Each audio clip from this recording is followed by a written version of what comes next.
आज आपण बनवायला सगळ्यात सोपे असणारे पुरीचे लाडू कसे बनवायचे ते बघणार आहोत। या लाडूला बऱ्याच ठिकाणी दामटीचे लाडू सुद्धा म्हणतात। विशेष करून हे लाडू मराठवाड्यामध्ये बनवले जातात। यासाठी सुद्धा भरपूर टिप्स आणि ट्रिक्स आहेत हे लाडू परफेक्ट होण्यासाठी, जास्त दिवस टिकण्यासाठी। तर त्या सगळ्या आपण या व्हिडिओमध्ये पाहणार आहोत। त्यासाठी व्हिडिओ शेवटपर्यंत नक्की बघा आणि आवडला तर लाईक करायला विसरू नका। लाडू बनवण्यासाठी इथे मी बेसन पीठ घेतले, जे आपण रेग्युलर घरामध्ये पीठ वापरतो तेच पीठ आहे हे। तर हे कपाचं आणि ग्रॅमचं दोन्हीचंही प्रमाण मी तुम्हाला सांगते। आता हे कपाने 4 कप एवढं पीठ घेतलेलं आहे आणि किलोमध्ये म्हणाल, ग्रॅममध्ये म्हणाल तर 500 ग्रॅम म्हणजेच अर्धा किलो एवढं पीठ आहे। आता हे पीठ एका परातीमध्ये घ्यायचं आहे आपल्याला। तर हे मी चाळून घेतलेलं आहे पीठ ऑलरेडी। आणि या लाडूसाठी ना थोडंसं जाडसर पीठ वापरायचं, लाडू जास्त छान होतात। आता यामध्ये ना मी अगदी चिमूटभर मीठ घालते। गोडाच्या पदार्थामध्ये थोडंसं जर मीठ घातलं ना लाडू जास्त छान होतात, चव जास्त छान लागते। थोडं यामध्ये आपण पाणी घालूया आणि घट्टसर पीठ आपल्याला भिजवायचं आहे। आता पाण्याच्या प्रमाणाचं जर म्हणाल तर ते पिठावरती अवलंबून असतं। पीठ जर खूप जास्त जुन्या डाळीचं जर पीठ असेल तर पाणी जास्त लागतं, नवीन डाळीचं असेल तर पाणी कमी लागतं। पीठ जर जाड असेल तर तरीसुद्धा पाणी जास्त लागतं। त्यामुळे असं प्रमाण मोजून न घेता अंदाजानेच आपल्याला पीठ भिजवून घ्यायचं आहे। आता पीठ बघा, छान घट्टसर याचा गोळा मी भिजवून घेतलेला आहे। पीठ आपल्याला घट्टच करायचं आहे, जर पातळ पीठ झालं तर मग पुऱ्या लाटता येणार नाही, त्यामुळे असंच पीठ भिजवा। आता हे पीठ भिजवून झालं आहे। आता या पिठाला आपल्याला थोडंसं तेल लावून घ्यायचे। तेल तूप काहीही लावू शकता, इथे मी तेलच वापरते। तेल लावून पुन्हा 1-2 मिनटं असं पीठ मळून घ्यायचं। बघा आता पीठ छान भिजलेलं आहे आपलं, त्याला मी तेलही लावून घेतलं आहे। आता याचे काय करायचे आहेत, आपल्याला असे छोटे छोटे गोळे करून घ्यायचे। लहान मोठे कसेही घेऊ शकता, तुम्हाला पुरी केवढ्या आकाराची लाटून घ्यायची। तर बघा साधारण या आकाराचे मी सगळे गोळे तयार करून घेणार आहे। आता सगळ्या पिठाचे गोळे तयार करून घेतलेत। आता काय करायचं, आपल्याला यावर झाकण ठेवायचं, नाहीतर काय होतं पीठ कडक होतं, मग पुऱ्या व्यवस्थित लाटता येत नाहीत। आता यावरती झाकण ठेवते किंवा हे गोळेच आपल्याला एका भांड्यामध्ये काढून ठेवायचे। यावर झाकण ठेवणार आहे, यातला एक गोळा घेतला आहे, त्याची आपण पुरी लाटूयात। आता याला थोडंसं तेल लावून घ्यायचं आहे आणि पुरी लाटायची। आता या पुऱ्या काही खूप पातळ लाटत बसायची गरज नाही, थोड्या जाड ठेवल्या तरीही चालतं। बघा साधारण अशा प्रकारच्या पुऱ्या मी लाटून घेणार आहे। आता इथे काही पुऱ्या मी तयार करून घेतल्यात, हे आपण तळून घेऊयात। पुऱ्या तळण्यासाठी तुम्ही तेल किंवा तूप काहीही वापरू शकता। इथे मी तेल घेतलं आहे।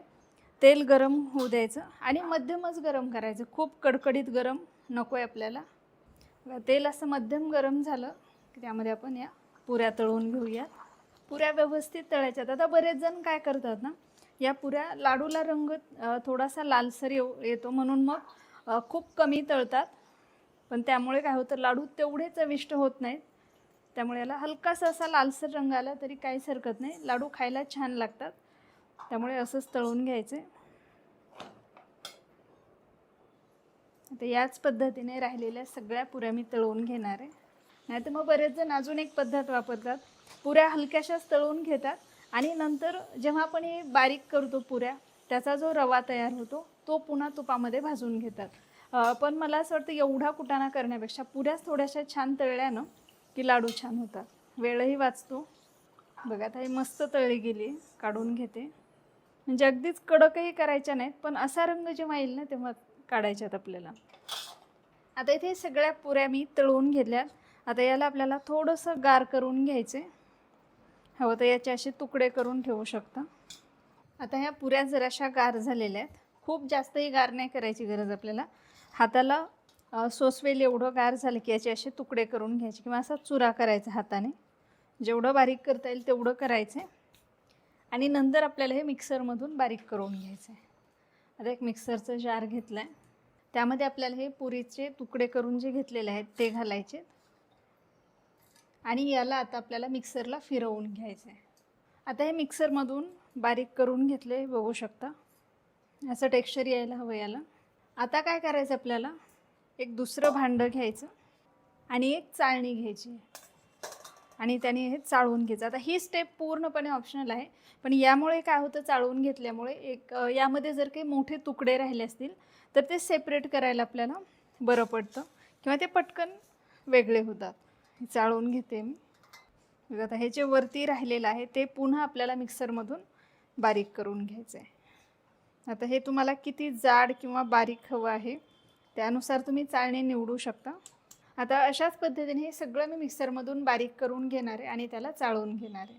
आता हे सगळं मी मिक्सरमधून बारीक करून घेतले, त्याला चाळून घेतलं आणि याचं टेक्स्चर बघू शकता, एकदम मस्त झालेलं आहे.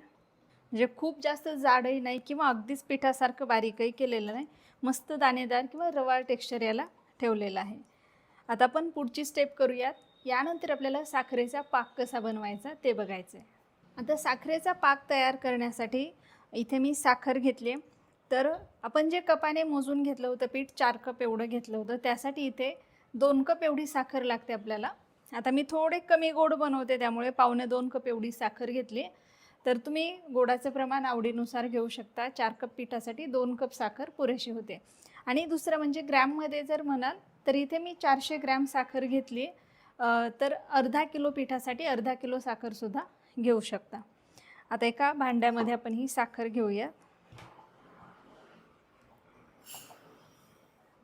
आता त्यामध्ये आपल्याला पाणी घालायचं. साखर भिजेल एवढं पाणी चालतं, पण प्रमाण जर सांगायचं झालं तर साधारण 2 कप जर आपली साखर असेल तर 1 कपपेक्षा थोडंसं कमी म्हणजे साधारण पाऊण कप पाणी तुम्ही घालू शकता. बघा आता साखर अशी पूर्ण भिजलेली आहे, बुडलेली आहे. आता हे भांडं आपण गॅसवरती ठेवूयात.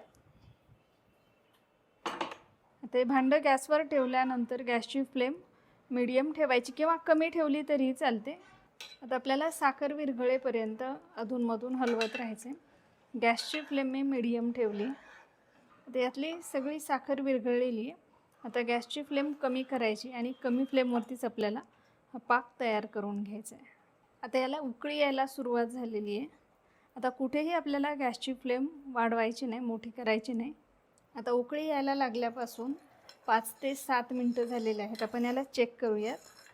पाक जर तुम्ही जास्त प्रमाणामध्ये बनवत असाल तर पाक तयार व्हायला वेळ लागतो, पण जर कमी प्रमाणात बनवत असाल ना तर तो पटकन होतो.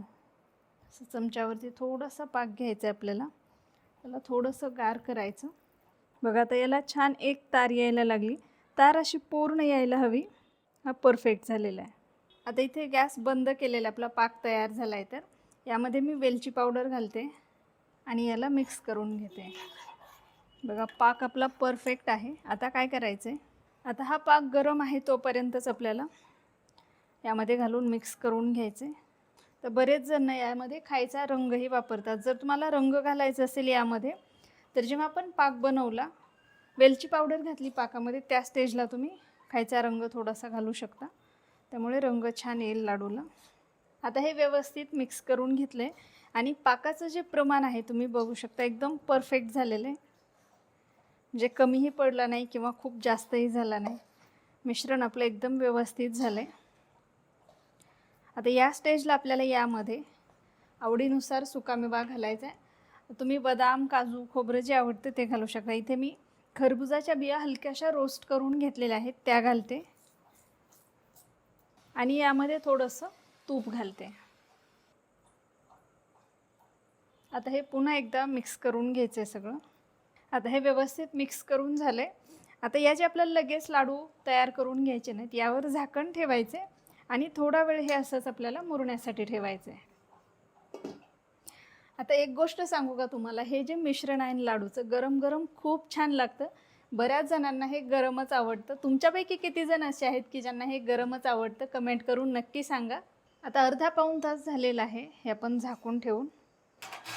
बघा आता मिश्रण चांगलं झालेलं आहे आणि पाक यामध्ये व्यवस्थित मुरलेला देखील आहे. आता याचे आपल्याला अशा पद्धतीने लाडू वळवून घ्यायचे.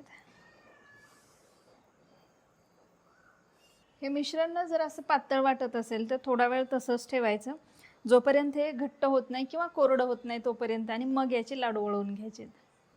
आता बघू शकता इथे छान असे आपले हे लाडू तयार होत आहेत. तर याच पद्धतीने सगळे लाडू इथे मी तयार करून घेणार आहे. आता इथे मी सगळे लाडू तयार करून घेतलेत, बघू शकता एवढे लाडू तयार झालेले आहेत.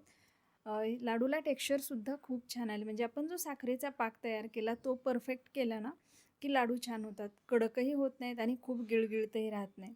तर अशाच पद्धतीने हे लाडू व्हायला हवेत. व्यवस्थित 8-10 दिवस व्यवस्थित राहतात, खराब होत नाहीत आणि खायलासुद्धा खूप टेस्टी लागतात. आणि बनवायला तर तुम्ही बघितलंच अगदी सोपे आहेत. तर आजची रेसिपी तुम्हाला कशी वाटली कमेंट करून नक्की सांगा. व्हिडिओ आवडला असेल तर लाईक करा, शेअर करा आणि सगळ्यात महत्त्वाचं म्हणजे चॅनलवरती नवीन असाल तर चॅनलला नक्की सबस्क्राईब करा.